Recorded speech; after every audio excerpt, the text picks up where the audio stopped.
R.I.P. Buzz Aldrin. R.I.P. Betty White. R.I.P. Michael Jackson. R.I.P. Steve Jobs. R.I.P. Michael Jordan. R.I.P. Elle Fitzgerald. R.I.P. J.D. Salinger. R.I.P. Buzz Aldrin. R.I.P. Steve Jobs. R.I.P. Steve Jobs. R.I.P. Elle Fitzgerald. R.I.P. Cal Ripken Jr. R.I.P. Seth MacFarlane. R.I.P. Steve Jobs. R.I.P. Betty. Who's that? Merlin is not here. My name's Dave. I'd like to give a thank you to everyone for coming. I guess I can... I don't know what to do. Well, recently I quit my job. I'm a former employee of Metro PCS cell phone service providers. I worked there for 8 years, but let me go back a little bit. Originally, actually, I wanted to be a doctor, believe it or not. So I was at school, and then time really flew by at grad school between working on my dissertation. I had a girlfriend, and I was interning at the YMCA. And then I left for this job. I was in the middle of this 2-year computing program, so I learned a lot of the computing language, but I was never fluent. And I got offered this PCS job, and at first it really seemed like something that I wanted. They claim that they make you a good person, and they set you off on your own. It's kind of like college in that way. So I started working, and pretty shortly after I started, the company was really getting out of control in the innovation department. I liked working there a lot more when it was logical, when things made sense. So the people I was in charge of was divided into 5 subgroups. We had our cell division, our self division, marketing, and an older division that was leadership, and that became ER, ethical responsibility, and innovation technology. And we've been making a lot of progress in the self department, inspiring our customers to, well, basically, I'm not technically supposed to talk about this, but I actually was working on a product where customers were complaining that their phones weren't real enough, so we went to designing a cell phone that had a real heart. So that was a big change for me, going from working with technology to then literally taking parts of myself internally and putting them into a phone. I was mostly responsible for overseeing how the development of the product went, but all of us over there at PCS underwent some serious emotional harm, especially me. And essentially the concept was to create a phone that would compensate for the lack of emotion people were experiencing with their phones. And in practice, it did not work out at all. They had me in a space where I lost myself to the inventions which I would produce every day. Basically, the concept was to put people in a space where they'd experienced so much emotional trauma that they could not generate a feeling without feeling on the verge of an anxiety attack, and expecting them to be these totally free little angels working their hearts out and loving it. I was done. Goodbye, Runskis, Shabbat Shalom.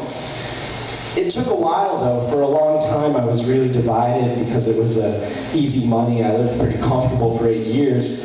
It just started to kill everything I was before I started working there. I ended up just collaging myself into a product.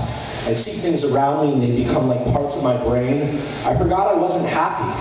And hearts are every direction at once, so all of our plans were unlimited. As a marketing thing, they wanted the emotions to be so overpowering that people could not resonate with anything beyond how the product made them feel in that moment. It was a total scam. And we ran some tests with the control group, and some of the tests fell for it. We had these different lines we were working on: happiness as a phone, childhood as a phone, loneliness as a phone, friendship as a phone. And they're incredibly hard to make since no one working there had a heart. We spent like 9 months working on them, and they never sold. No one was proud of the work they did do. It's a disgusting business. I felt like I had to try to tackle everything all at once. I was constantly judging myself and running around backwards. I developed this weird twitch whenever I thought about my life outside of work. It became a point where my work was my life. Nothing was in context.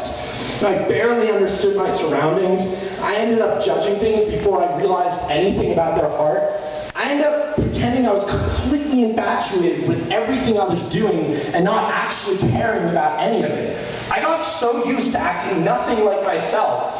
It totally sucked. I'd get invited to these corporate events and just be not interested. And down the line, we tested some later models, and customers were experiencing similar, just completely unable to know who they are after using the product. And that's when I'd had enough. I've never shared any of this with anyone before. Whenever anything went wrong, it was always like acknowledgement, anger, hiding, like changing the topic, fucking making a joke out of it, pretending it's something else, pretending you're someone else or you don't care. But it was never like seeing it through, placing it in a larger context, saying something more about it, sticking with it, holding it as it is, believing there's a feeling behind it. Like my body was twitching like crazy and I had nothing to say about it. It's like I had nothing to say about any of this shit. My mind was going on and on with no reference point. You know, I was a GPS with no off switch and no destination. But like, as shit was going down, my brain was going fucking crazy with like matching colors, you know, spiral stairs, wild hearts. Everything around me was a child elbow, you know, hearts, dragons, black and white, feigning majesty. I was my own worst enemy for a weekend and everyone brought their own pillow. If something happened where the toughness of solid lines could bend reason like a porcelain trash compactor, and in the silence, I swear to God, everything in the freezer was cracking. How do you clean a brainwashed mind, or heart for that matter, whatever? I saw the situation I was in and I knew I needed to get out, so I made a meeting to go and speak with my boss. I'm like, I've had it. And I have the confidence to say that to you. This job wasn't boring, but it made me feel like I'm becoming a terrible person and losing everything that was real to me. He tried to move me to a different department. I was like, back off, you don't know me, please stay the hell away from me. You know, you can sell my disgust. And that's when shit started to turn off like I was wrong. He was like, hey, and I was like, turn around or shut the fuck up. You know, I feel now like my thoughts are scripted and I can't fucking get out. It's like my own heart was equally as objectified as the bones. The more I pretended to care about what I didn't really care about, the more I pretended to not care about what I did really care about.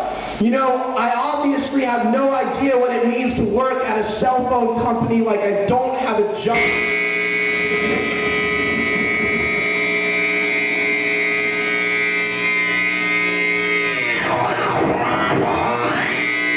Consistently, my reality is no, even as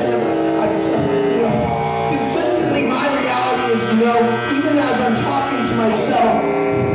Consistently, my reality is no.